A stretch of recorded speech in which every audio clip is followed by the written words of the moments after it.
Hi, everybody, and welcome to the halftime show with the score 23-14. Is that what it is? I think so. Um, I'm checked out. I'm really checked out about this. I'm very disappointed about so many things, and it's a great way to end a half, and it was a great catch by Peoples-Jones, and I'm happy for him, and I'm happy that Baker completed a pass. I'm happy for that. But on the overall, the worms turned, and I don't know why. I guess I've been watching for a long time, and I can see when there is uncertainty and a lack of confidence in players. And you saw Njoku go back to his "I've got bad hands" Njoku, and the defense has regressed back into the "oh, I'm supposed to cover who?" Denzel Ward has just turned into a miserable cornerback. The entire defensive scheme is a mess. And Baker goes back to being the I got to do it all by myself guy, and ends up holding on to a ball that he fumbles deep in territory. And there's no good reason for this. This was a year of hope for the Cleveland Browns. And, I know about the officiating, but that's still not an excuse to play with the kind of lack of mental faculties that the team is demonstrating. And I understand the disadvantages of having your two tackles out, but when you come out onto the field and basically is on the Jumbotron in Cleveland saying, "We surrender. We're not even going to try to run the ball. We're going to open up in an empty backfield with two cold offensive tackles and wonder why we go 3 and out in a big furry hurry." And the answer is simple. I've lost confidence in the head coach. And I think that if I have, I would imagine that there are some players on the defense that have lost confidence in the defensive coordinator of this team. And I can't, I don't know what's happened. I'm not inside the building. I don't know what it is, why people don't know their assignments in the defensive secondary for this team. I don't get it. And I can see some of the hangdog look and some of the lack of effort. Not in Koromoa. Koromoa keeps fighting, keeps tackling. Just take a look at Denzel Ward versus Koromoa. All you have to do is take a look at the players, and the eye test is simple here. You can tell when somebody's out there engaged and wanting to play. And, like Peoples-Jones ran over one guy with one touchdown pass and went over everybody for another one. I wish the people who would talk about OBJ would just shut up now. The fact of the matter is he's a beat-up mess. He's a shell of himself. He has no trade value whatsoever. He was talking to the press about the problems that he's had on his shoulder for 10 years now, blah, blah, blah, blah, blah. Well, the fact of the matter is he's not any good anymore. He's not reliable anymore. He's not an every down player anymore. And if that fall by itself hurt him that badly, then he was already hurt long before he caught that pass. The other part of it is with Stefanski, it's this curious play calling. You come out in the game, and I don't know. I open up if I know that the team is saying, "Oh, they're not going to run the football. We're going to come after them," and you just come out there and you say, "Okay, empty backfield, come on after us." And you're not playing hurry up tempo. You're not doing anything. You opened up the game flat and lackluster. And you, of course, can't afford to do that against anyone, let alone a 5-0 football team. And it never looks like the Browns can ever get off the field. The third down bugaboo continues to haunt them. And this is what's happened to the Cleveland Browns. And this is not a playoff football team. I don't mean to disturb or upset anybody, but the way that they're playing, this is simply not that.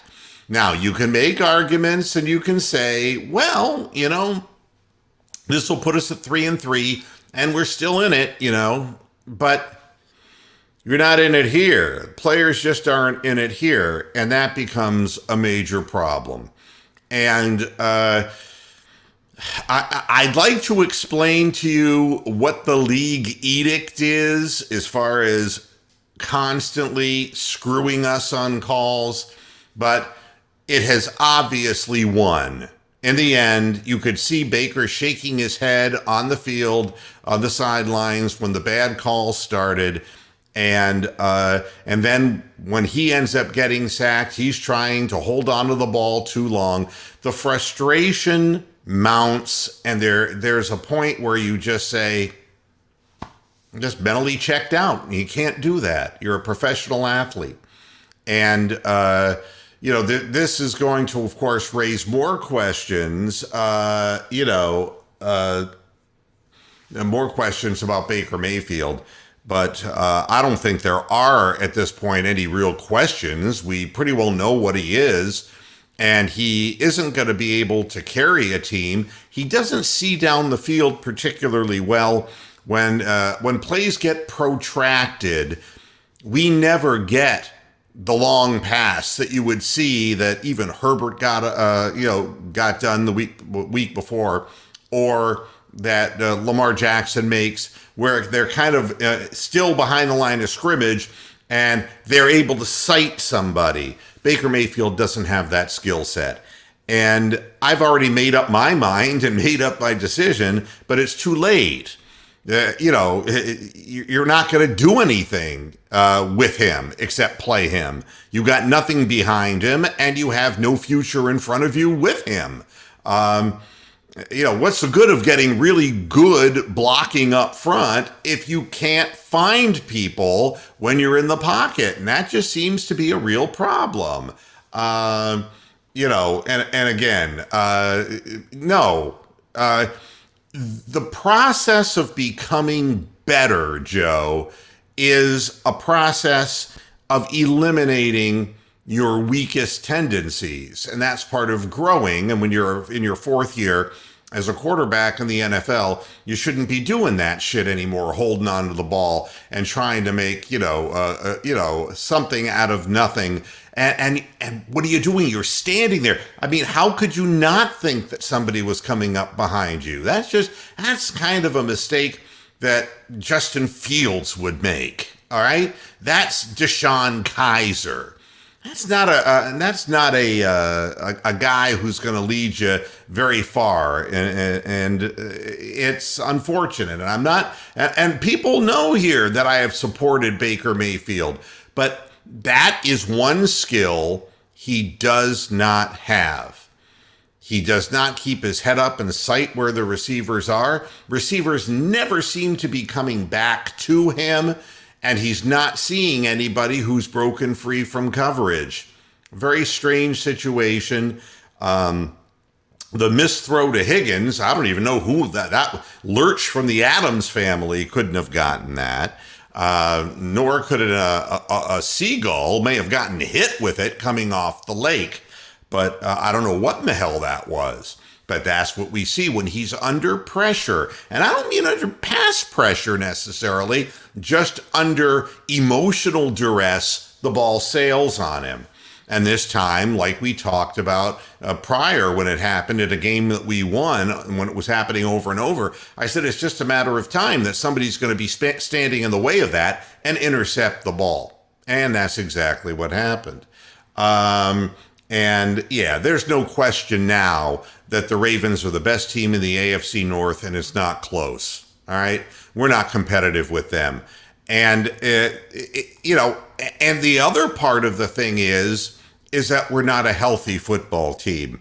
And when I say that, I mean that not just, well, I'm taking a snapshot and we've got a lot of injuries. We've got a bunch of guys who are always hurt. Jedrick Wills has been hurt for more games than he has played for the Cleveland Browns at this point in his career, and he's only in his second year. Jack Conklin had a history of it when he was in Jacksonville. I mean, you can look at his record of the games missed. Treader is literally playing hurt for most of the time, and and he had a career full of that in Green Bay as well. It's what can I tell you? Hurt is hurt, and they're always hurt. And Odell Beckham now is always hurt. And you're not going to win at an elite level in football with, slow-footed receivers and without having those guys to make big plays.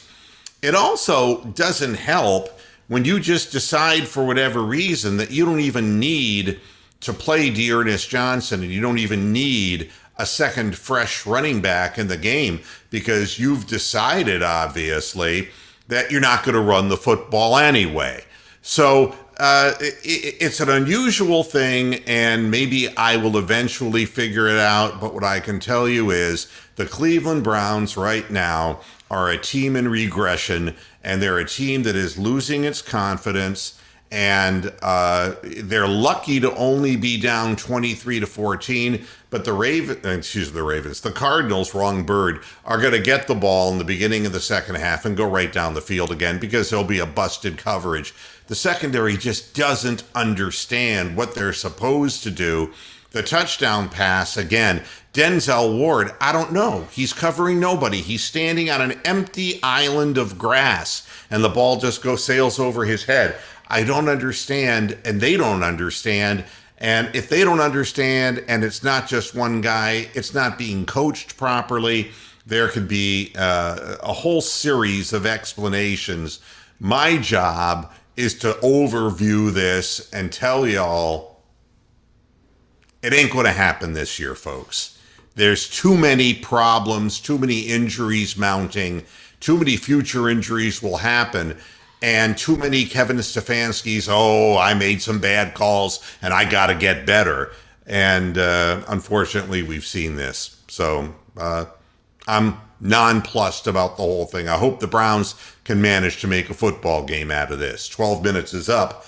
I'm out of here. I'll be back after the game on the post-game show that you can always count on. Even if you can't count on a sane game plan from the head coach of the football team. Until after the game, hasta la vista, Pasture Heads. I'll see you then. Bye-bye.